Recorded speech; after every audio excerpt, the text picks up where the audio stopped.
तो हमने देख लिया है आंतरिक संरचना की, किस तरीके से टेस्टिकल्स की आंतरिक संरचना है, ठीक है, उसमें कौन कौन सी कोशिकाएं पाई जा रही हैं, और हमने देखा कि वो किस तरीके से होते हैं। अब शुक्राणुओं जो हैं, है ना, उसका निर्माण होता कैसे, मतलब कि ये जो है ये प्रक्रिया चालू कैसे होती है, हमें तो पता लग गया यहाँ पर जो हमारी ये कौन सी है, नर जर्म सेल हैं, ये शुक्राणुओं का निर्माण कर रही हैं, लेकिन ये प्रक्रिया प्रारंभ कैसे होगी वो हमें देखना है। तो सबसे पहले स्पर्म के निर्माण में जब नर 12 से 14 वर्ष की आयु में रहता है, ठीक है, तो उसके जो अग्र मस्तिष्क है, अग्र मस्तिष्क के 3 भाग होते हैं, जिसमें से एक होता है हाइपोथैलेमस। तो हाइपोथैलेमस जो कि अग्र मस्तिष्क का भाग है, इसमें से एक हार्मोन निकलता है जो है GnRH हार्मोन। ये क्या करता है, अग्र पीयूष में जाकर पीयूष के 3 भाग होते हैं, उसमें से अग्र पीयूष में जाकर LH और FSH, LH जो जिसको कहते हैं हम ल्यूटिनाइजिंग हार्मोन, और एक FSH, इसको निकालता है और कहाँ पर लेके जाता है, वृषण हमारे टेस्टिकल के पास लेकर जाता है। अब ये क्या करेगा, ये LH जो है, जो कि दो क्या थी, शुक्रजनक नलिका थी, जो कि हमारी सेमिनिफेरियस ट्यूब्यूल थी। उन दोनों के बीच में जो लेडिक सेल है, उन लेडिक सेल जिनका नाम होता है अंतराली सेल, है ना, उन अंतराली सेल लेडिक सेल से क्या करवाएगा, उससे मिलकर LH मिलकर क्या करवाएगा, लेडिक सेल से एंड्रोजन निकलवाएगा, है ना, पुंजन निकलवाएगा एंड्रोजन, और वो एंड्रोजन होता है टेस्टोस्टेरोन। अब ये टेस्टोस्टेरोन क्या करेगा, यही प्रक्रिया को चालू करेगा शुक्राणुओं के बनने की। कैसे, ये अब इसको अंदर जाना पड़ेगा शुक्राणुओं की करने के लिए। तो यहाँ पर जो FSH निकला था LH के साथ, ठीक है, वो FSH जिसको हम कहते हैं फॉलिकल स्टिमुलेटिंग हार्मोन, ये फॉलिकल स्टिमुलेटिंग हार्मोन जो है वो सर्टोली सेल जो है, सर्टोली सेल को सक्रिय कर उसमें से निकालता है ABP प्रोटीन होता है एक तरह का, जिसको हम कहते हैं androgen binding protein. Androgen binding protein क्या करवाएगा, ये जो हमारे टेस्टोस्टेरोन बाहर की तरफ बने हैं उसको अंदर ले जाएंगे, ठीक है, ABP क्या करेंगे, उसको अंदर ले जाएंगे, टेस्टोस्टेरोन को एंड्रोजन बाइंडिंग प्रोटीन उसका नाम ही है, वो अंदर ले जाएंगे, ठीक है, बाइंडिंग करके। अब ये टेस्टोस्टेरोन अंदर जाके इस प्रक्रिया को प्रारंभ करेगा शुक्राणुओं के बनने की। अब शुक्राणु बन गए, अब इन्हें बाहर भी तो लेके जाना है, तो अब हम देखेंगे कौन कौन सी ऐसी नलिकाएं हैं जो शुक्राणुओं को बाहर लेके जा रही हैं। तो हम यहाँ पर पढ़ेंगे सहायक नलिकाएं, ठीक है। तो सहायक नलिकाएं सबसे पहले जो हमारी कौन सी थी, सेमिनिफेरियस ट्यूब्यूल थी, जो शुक्रजनक नलिका थी, वो क्या करने लगी है, आके एक सिरे से निकलकर एक जालनुमा संरचना बनाने लगी है, और इस जालनुमा संरचना को हमने कहा वृषण जालिका। तो वृषण जालिका रेटेटेस्टिस, हमने कहा रेटेटेस्टिस वृषण जालिका बन गई है। अब इस वृषण जालिका से एक क्या निकलती हैं शुक्रवाहिकाएं। अब ये शुक्रवाहिकाएं जो होती हैं, जिसे हमने कहा वासा एफिरिटिया, ठीक है, वासा एफिरिटिया जो है वो किस में जाकर खुलती हैं, वो खुलती है अधिवृषण में, एपिडाइडेमिस में, ठीक है, अधिवृषण एपिडाइडेमिस में। मतलब कि हुआ क्या है, सबसे पहले जो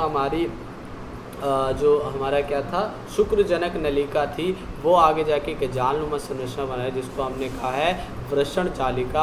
अब ये रेटिटेस्टिस वृषण जालिका जो है उसमें से क्या निकली, शुक्रवाहिकाएं निकली। अब इस शुक्रवाहिकाएं जो है वो कहाँ जाके जुड़ गई हैं, अधिवृषण में। वासा एफिरिटिया जो है वो किस में जुड़ गई है, एपिडाइडेमिस में, ठीक है, अधिवृषण में। अब ये अधिवृषण जो है वो 3 भाग का बना होता है, जिसमें हेड होता है, बॉडी रहती है, टेल रहती है, और ये कहाँ पर होता है, ये पृष्ठ सतह पर होता है और वृषण से बाहर होता है, पृष्ठ सतह पर वृषण से बाहर होता है। और इसमें से आगे चलकर एक शुक्रवाहक निकलती है, ठीक है, शुक्रवाहिका निकलती है ना, वाहक निकलती है, जो कि किसको लेकर जाएगी, शुक्राणुओं को लेकर जाएगी। और ये कहाँ जाकर खुलेगी, मूत्र मार्ग के जाकर खुलेगी, ठीक है, जिसको हमने वेसिडिफरेंस बोला है, ठीक है।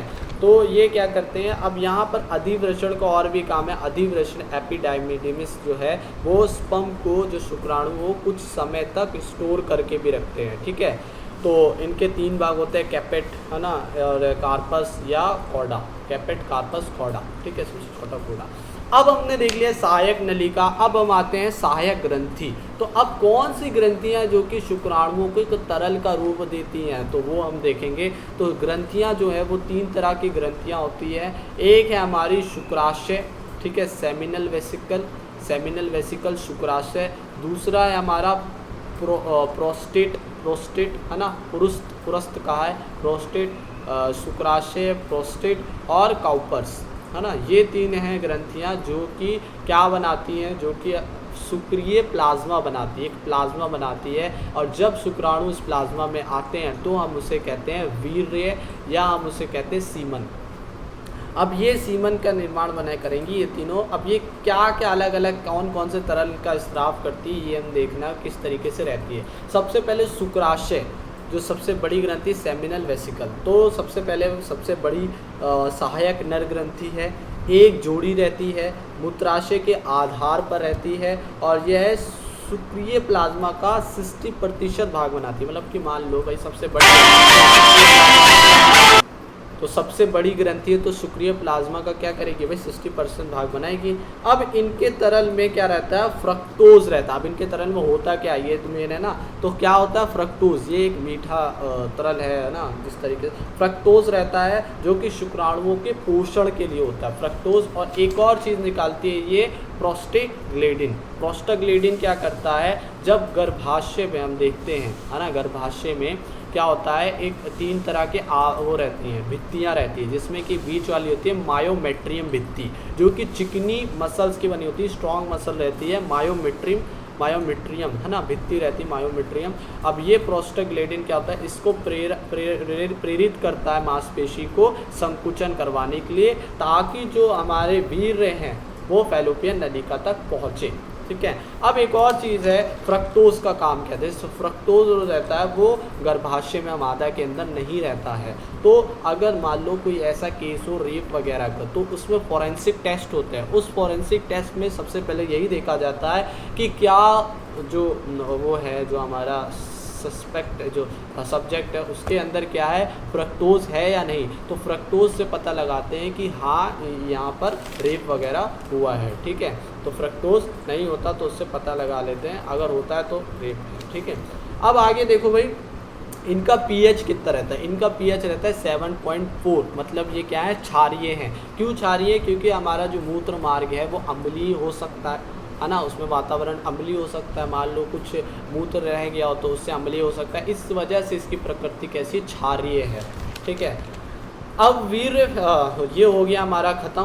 कौन सा हमने पढ़ा अभी, क्या कहते हैं, शुक्राशय, शुक्राशय, सेमिनल वेसिकल, सेमिनल वेसिकल, शुक्राशय हमने पढ़ा, इसको याद करो भाई। अब है प्रोस्टेट, पुरस्थ, जो कि इससे छोटा है, मतलब बीच का मान लो सबसे छोटा हमारा कंदमूत्र पथ ग्रंथि, या हमने इसको एक कंदमूत्र पथ ग्रंथि, जिसको हमने क्या कहा था, बल्बो यूरेथ्रल या कॉपर भी का है, ठीक है। अब प्रोस्टेट, पुरस्थ देखते हैं। तो पुरस्थ जो है, प्रोस्टेट जो है वो एक संपूर्ण ग्रंथि है, ठीक है, एक संपूर्ण ग्रंथि है, ये एक जोड़ी नहीं, लगता है एक जोड़ी लेकिन संपूर्ण ग्रंथि इस तरीके से, ठीक है।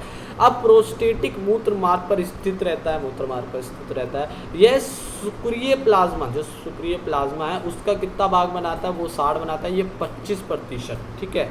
तो ये प्रोस्टेट 25% भाग बनाती है, और उसमें विशेष गंध और सफ़ेद दूधिया रंग प्रदान करती है, ठीक है। तो गंध एक तरह की आती है और सफ़ेद क्या कहते हैं, दूधिया रंग होता है। अब यहाँ पर इनके तरल में कैल्शियम, क्या क्या होता है, कैल्शियम होता है, और यहाँ पर भी प्रोस्टाग्लैंडिन रहता है, प्रोस्टाग्लैंडिन जो कि मसल को सक्रिय करेगा संकुचन के लिए, और सिट्रिक अम्ल रहता है जो कि क्या करेगा, शुक्राणुओं के पोषण ये भी प्रदान करेगा, सिट्रिक अम्ल, ठीक है। तो वहाँ भी क्या था, वहाँ पर था फ्रक्टोज, यहाँ पर क्या है, सिट्रिक अम्ल। फ्रक्टोज भी वही काम कर रहा है, शुक्राणुओं को पोषण प्रदान करना, ठीक है। अब कुछ एंजाइम है ना होते हैं इनके अंदर, जैसे एसिड फॉस्फेटेज, एमिलेज, ठीक है। क्या क्या रहते हैं, एसिड फॉस्फेटेज, एमिलेज या प्रोफेज, ठीक है, प्रोटीएज, एसिड फोस्फेटेज, एमाइलेज, प्रोटीएज, ठीक है, प्रोटीएज। तो ये कुछ एंजाइम होते हैं और इस ग्रंथि के स्राव के कारण क्या होता है, शुक्राणु क्या हो जाते हैं, एक्टिव हो जाते हैं, सक्रिय हो जाते हैं। तो ये खत्म हुआ हमारा कौन सा, प्रोस्टेट, है ना, प्रोस्टेट, पुरस्थ, प्रोस्टेट। उससे पहले हमने क्या खत्म किया, शुक्राशय, सेमिनल वेसिकल, शुक्राशय। अब हमने खत्म करा प्रोस्टेट। अब हम देखेंगे कंद मूत्र पथ ग्रंथि, जिसको हमने कहा है बल्बो यूरेथ्रल या कॉपर, ठीक है। अब ये सबसे छोटी ग्रंथि है, ये एक जोड़ी रहती है और मूत्र मार्ग की अम्लीयता को ख़त्म करती है। इसका काम क्या है, अम्लता को ख़त्म कर देना मूत्र मार्ग की, ठीक है। और क्या होता है, जो संभोग प्रक्रिया जो होती है ना, उसमें क्या होता है, जो शिशन है ना, जो पेनिस है, उसको स्नेहन, लुब्रिकेशन, चिकनाहट प्रदान करती है, ठीक है। चिकनाहट, लुब्रिकेशन प्रदान करना इसका काम है कंदमूत्र ग्रंथि का, ठीक है, मेन का। अब शिशन जो है, पेनिस जो है, वो कैसा होता है, देखो भाई, मांसपेशियों का बना होता है। अब मांसपेशियाँ दो प्रकार की होती है, एक होती है स्पंजी, है ना, एक होती है सुघा। तो स्पंजी पिंड होती है और एक सुघा पिंड रहती है। जिसे स्पंजी पिंड को हम बोलते हैं कार्पस स्पॉन्जियोसम, ठीक है, कार्पस स्पॉन्जियोसम। और सुघा पिंड को कहते हैं हम कॉर्पोरा कैवरिनोसा, ठीक है। और ये दो मसल्स रहती है और जो स्पंजी हमारी पिंड रहती है वो एक रहती है। और एक शिशन वुंड होता है ऊपर की तरफ, जिसे हमने कहा ग्लैंस पेनिस, ठीक है, ये मुख की तरफ रहता है, ठीक है, शिशन वुंड। तो इसके साथ हमने ये पार्ट 2 खत्म करा।